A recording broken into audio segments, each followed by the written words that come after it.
The first is that both Barlow and Ortolani tests can only be considered reliable when performed on infants less than 3 months old. Barlow's test is used to identify a dislocatable hip by dislocating it. Ortolani's test is used to screen for an already dislocated hip by relocating it. The infant's nappy should be removed for the examination, and each hip should be assessed individually. To begin with, inspect for any obvious leg length discrepancy using the Galeazzi test. The test is performed with the infant supine, hips flexed to 45 degrees and knees flexed to 90 degrees, with the feet flat on the examining surface.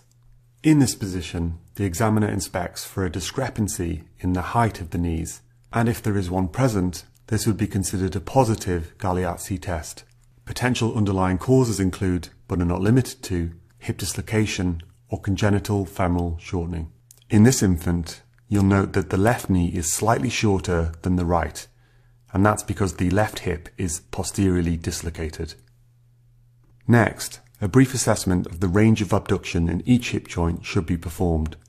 Hip pathology, including hip dislocation, can result in a reduced range of abduction on the affected side. Next, we'll perform Barlow's test on the right hip. If you recall, Barlow's test is used to assess for the presence of a dislocatable hip. Barlow's test is performed by first stabilizing the contralateral side of the pelvis and then adducting the hip. That is moving the thigh towards the midline whilst applying light posterior force to the knee. If the hip is unstable, the femoral head will slip over the posterior rim of the acetabulum, producing a palpable sensation of dislocation. If the hip is dislocatable, then Barlow's test is considered positive.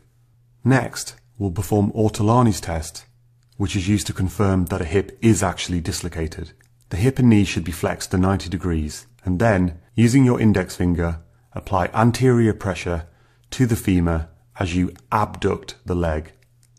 The presence of a palpable clunk indicates that the femoral head has been relocated anteriorly back into the acetabulum. This would be considered a positive Ortolani test. So this infant has an unstable right hip joint that we first dislocated by performing Barlow's test and then relocated by performing Ortolani's test. Okay, we'll now move on to assessing this infant's left hip joint. This particular infant has a posteriorly dislocated left hip joint at rest, even before we performed any assessments. You'll recall that on inspection, the infant's left leg was shorter than the right, and this is why. So keep this in mind as you observe the following assessment. First, Barlow's test is performed, which involves applying posterior pressure with the hip joint adducted and flexed to 90 degrees. Barlow's test doesn't result in any palpable dislocation in this hip because it is already dislocated. Then we move on to Ortolani's test, which involves applying anterior pressure to the femur whilst abducting the hip joint. Note the visible and palpable clunk as the femoral head is relocated into the acetabulum of the hip joint. Also, if you watch closely, you'll see that as the leg is allowed to return to its resting position, the hip dislocates posteriorly once again. Okay, so to summarize, Barlow's test is used to assess for a dislocatable hip, whereas Ortolani's test is used to screen for and confirm the presence of a dislocated hip.